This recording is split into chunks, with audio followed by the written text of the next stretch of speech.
Bij de vleerbasis Ljouwert verdwijnt een groot aantal arbeidsplakken door nieuwe bezuinigings. Het is nog net duidelijk om hoe volle dwongen ontslagen het krediet. De vleerbasis wordt net sluiten, wel worden verschillende taken verplaatst naar de vleerbasis in Volkel. De Frieske brandwacht kan maar in 20% van de gevallen op tijd komen bij een brand. Dat blijkt uit onderzoek van de Inspectie Veiligheid en Justitie. De Frieske brandwacht neemt vooreerst nog geen maatregels. Het wacht het een groter onderzoek aan, waarin meer dan alleen nog de onretieren besjoen worden.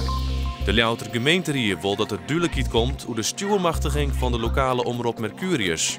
De machtiging rent eind oktober aan. Naast Mercurius wil de groep Leo de vergunning graag krijgen. De gemeente wil geen strijd en hoopt dat beide partijen taan maar komen kunnen.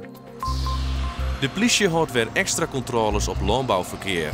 Nevens de politie is dat hut nodig. Bij vorige controles is duidelijk geworden dat een soort landbouwwijn net in water binnen. Zo werkt de verlichting vaak net en binnen er onderdelen die te vier uitstekken. Ik wordt lang net altijd de lading goed versmaken. Joen is het meest droog waar. Vannacht volgt het regn bij temperaturen tussen zon en 11 graden. Ik woon in de Lofberoen en rijnt het uit een trog. Is dit een matige en vrij krachtige westenwind. Hoe die leidt de temperatuur om de 15 graden heen.